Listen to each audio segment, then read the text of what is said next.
welcome back to Bookish Theories. In today's video, I would like to talk about Stray Kids' newest title track, Levanter, focusing on a little breakdown and analysis of the lyrics and the music video, and on how Paulo Coelho's The Alchemist can help us understand what's going on. This book is a major influence in this comeback, but in order for me to explain you how, I have to spoil it for you. So in case you don't want any spoilers, you are safe up until this time right here. Now, Levanter is a song that deals with the themes of letting go of the past and embracing your true self in order to achieve freedom and self-accomplishment. In many respects, the song represents the epilogue of the journey Stray Kids have been portraying since the very beginning. In the video, we see the boys finally escaping the maze. And while to some people it may seem like there are many questions left unanswered, to me, Levanter is the best ending we could have hoped for. Because if on the one hand it gives us closure, on the other it shows us that the story they were trying to tell us was far less convoluted than we might have thought. In my theory video about the Levanter concept, I said that the point of the Stray Kids storyline was to portray a journey to freedom, not just from the physical maze they were trapped in, but from the constrictions of society that kept them from being true to themselves.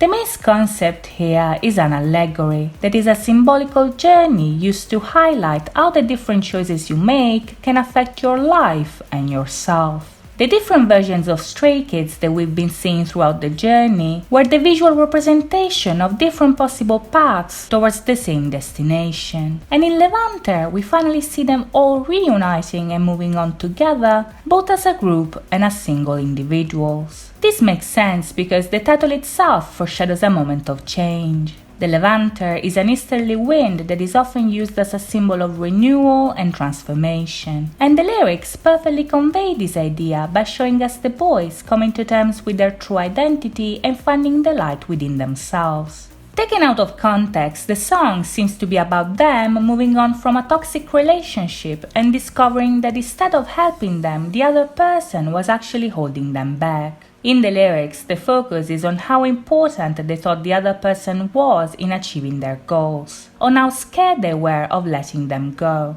But as the song progresses, we find out that the absence of this person was what they needed in the first place. Once they are left alone, the boys are finally able to understand who they truly are, and that the only person they need to achieve their dreams is actually themselves. Coming to terms with this realization, however, is not easy, but as Felix says, it's all good now, because they finally understood what's important and what's not. In the context of the storyline, the lyrics could also be read as them actually referring to the role they played within the maze. In the video, we see many callbacks to their past eras. We see the multiple versions of themselves coming together, but also the maze actually self-destroying as they leave it. To me, these visuals are heavily connected to the glitch concept. In the past, the underlying idea was that the boys represented some kind of glitch within the system, that they were rebelling and therefore threatening the system they were trying to escape. But the very fact that they interacted with it actually made them part of it, and therefore part of the problem they were trying to solve. Up to this point, their goal was to escape the maze, so this is the only thing that actually defined them. Now instead, they are letting go of it. They are thinking about themselves as individuals and not as part of a flawed system that they need to fix. And because of that, the maze collapses and they are able to escape.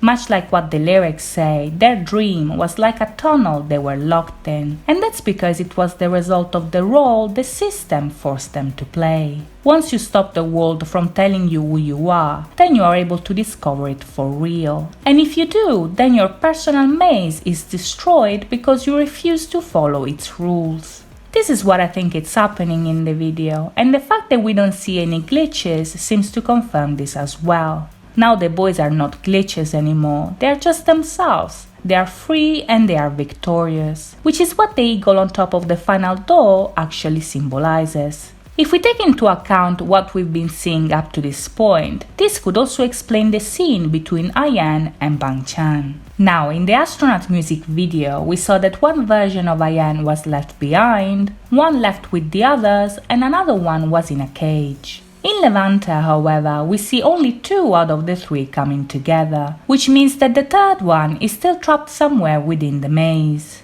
Up to this point, I actually thought that the one who left with them was meant to be some sort of evil clone that would try to stop them from escaping. But now I think that all the Ians that we see are the same person. The one who was left behind represents the part of him that is still unsure about the future and is still attached to the illusion of the dream. But eventually, the other Ian still crosses over because his friends are with him. This is important because in the journey they are portraying, friendship is the real key. When they are with each other, the boys can be themselves. And this was the case since the very beginning. To each other, they were never glitches, they were just themselves. And now they can be themselves in peace without having to worry about anything else. At this point, you might be wondering if this is the end. The video closes with them going back to the field we see at the end of Elevator. But does this mean that we're back to square one? And what's up with the pyramids? Well, in order to answer these questions, we have to take a look at Paulo Coelho's The Alchemist.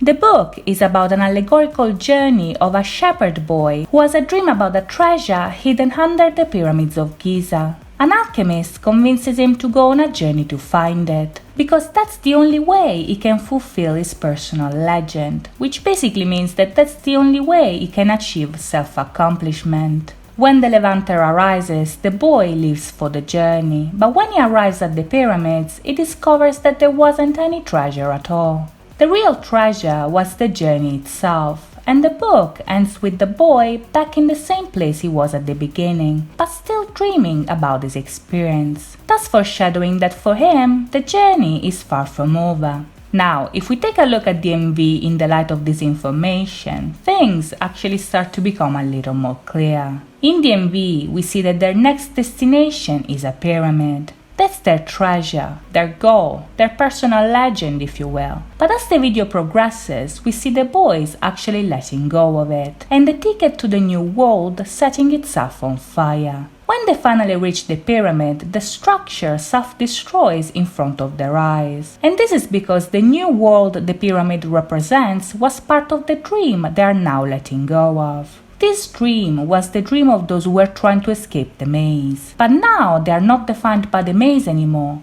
Now they know who they are beside what society told them to be. And at the end they are back at the beginning as changed people. As the shot of the moons coming together suggests, now they have achieved inner balance. They are not divided anymore. And much like what happens in the book, the ending of this journey only implies the beginning of a new one featuring them as new and accomplished individuals. So that's it from me today. I hope you guys enjoyed this video, and if you did, please think about liking and subscribing. As always, thank you so much for watching, guys. I'll see you next time. Bye bye.